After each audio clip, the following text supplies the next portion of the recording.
Well, I'm gonna measure you. Peace.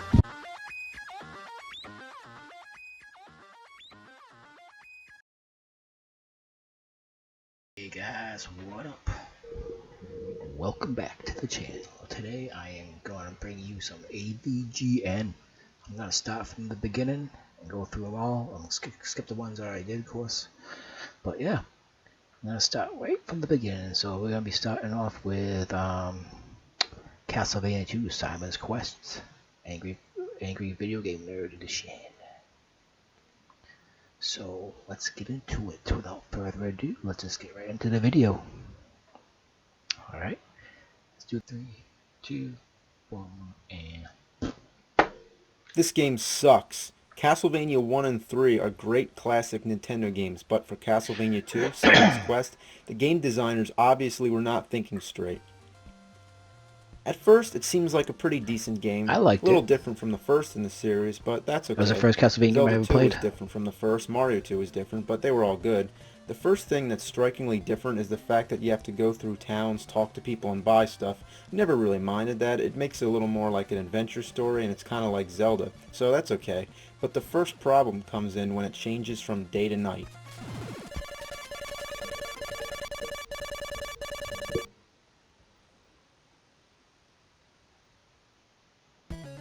Why does this need to happen so often? Like every 5 minutes? Why does it take so long? Nobody feels like sitting through this every time. How would you like it if you were playing a game and then every 5 minutes I came over and paused it, then counted 10 tedious seconds and then let you continue to play the game? Now, I mean, why did they think that that would be a good idea and interrupt the gameplay? Did they think it would be more realistic? I mean, in real life, I don't have to stop in my tracks when the sun sets and a fucking box doesn't pop up in the air. I mean, this is one of the most annoying features in any game ever. What's the point? Yeah, I mean, the monsters are stronger at night and the stores are closed. But why is that necessary and why does the game have to stop? It's fucking retarded. And why do you have to die when you fall in the water? That's the stupidest thing I've ever seen. This guy can go all over fighting hordes of evil monsters, but he can't even fucking swim?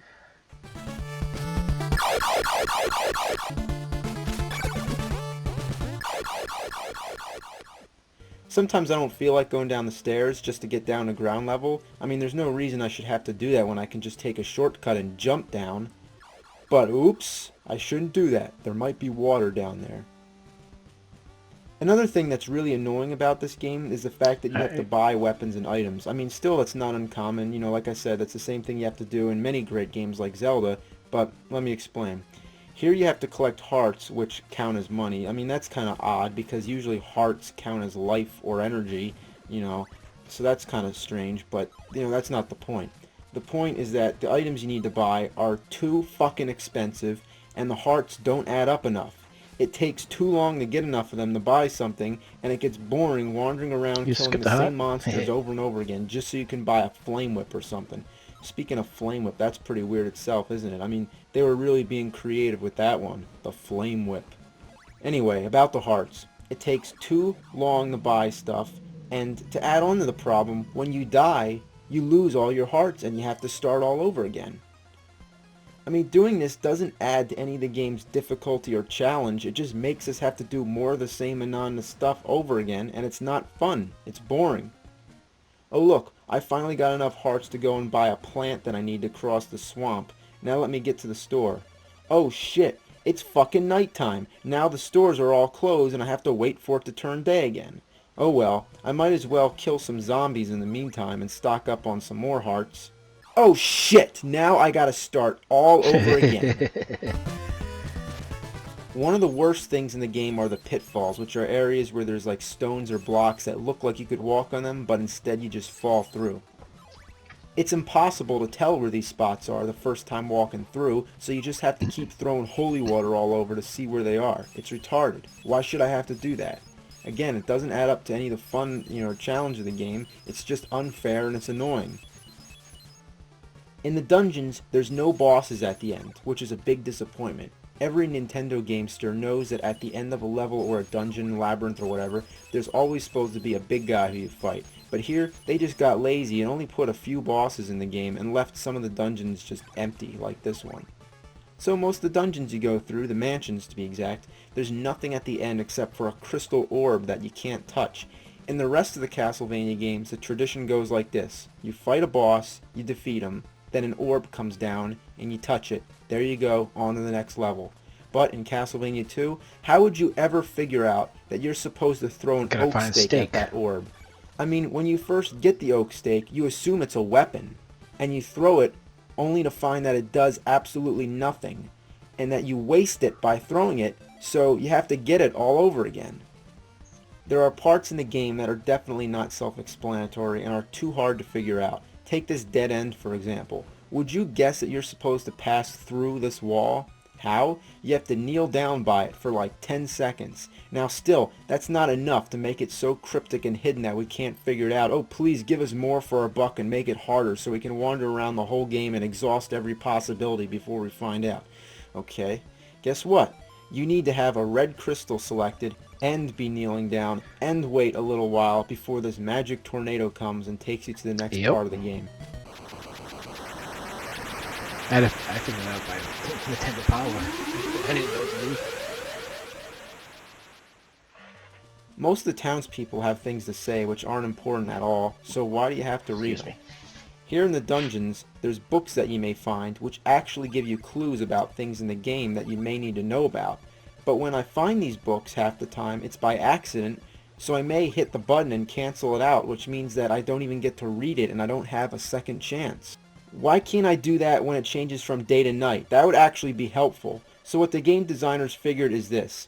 It isn't absolutely necessary for me to read about how to find Dracula's castle or what I'm supposed to do with an oak stake, but what I do need to read, again and again, constantly, is the morning sun has vanquished the horrible night. How about vanquish this horrible game?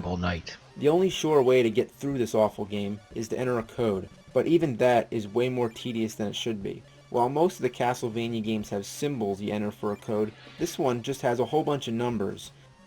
I mean, like, one of those little parts would be enough for a password, but why 4? Like, why so many? In general, I hate games that have passwords like this because sometimes they have uppercase and lowercase letters. Like, the L's, you know, look like I's, the zeros look like O's, the 8's look like 5's. So, you know, why does there have to be so many digits? You know, like, why can't it just be numbers or something? Like, you know, just numbers and not letters. I mean, it takes me like 5 minutes to enter this code when it should only take like 5 seconds. It's friggin' stupid. Okay, so say we enter the code and we go to Dracula's castle. You'll be pretty disappointed how anticlimactic this game is. It isn't even worth putting in a code, let alone playing the whole game all the way through, which if you did, I feel bad for you. I mean, first of all, there's no enemies in Dracula's castle. You just walk all the way through, and the only obstacles are just like going up and down steps, which won't hurt you, and they aren't challenging either. They're just tedious. I mean, what the hell is the point of going through the castle if there's nobody to fight? Did the game designers just like run out of time or something? So then you get up to Dracula, and guess what? He doesn't look anything like Dracula. Instead, he looks like a Grim Reaper, and he throws sickles. I mean, did the people who made this game even know what Dracula is? He's a fucking vampire. Alright, on top of everything, Dracula's way too easy. Check this out. This is a trick that I discovered myself, and so could you without the help of any strategy guide. When Dracula first appears, he stands there for a while, and he gives you plenty of time to land lots of free hits. Not only does he stand there for a long time, but everything that hits him will stun him and give you even more time. Naturally, you'll probably be using the flames because it's one of the most effective weapons in the game, but using it against Dracula, it makes it simply impossible for him to even do anything. He has no chance. The second you start throwing that shit at him, you've already won. I mean, why is it that easy? Did they even test the shitty game out before they released it? What a piece of shit. I mean, I feel horrible that I had to play this game in order to make this video. But I did it to demonstrate its dreadfulness, and I forced myself to play it just so that you don't have to. So you should thank me for telling you to stay away from this horrible, steaming pile of goat shit. I mean, I know it's useless complaining about a game that was made back in the late 80s or earlier 90s or whatever, but it just blows my mind how fucking horrible it is. I mean, it's consistently annoying. Why? Why is it so bad? If all these problems were changed, then we'd have a great trilogy of classic Castlevania games, but history is history, and we might as well try to count Castlevania 3 as, you know, the second in the series, and leave this awful piece of horseshit alone, as it stands today as one of the biggest fuck-ups of all time. Thank you for listening. Good night. The ending sucks too. Good night.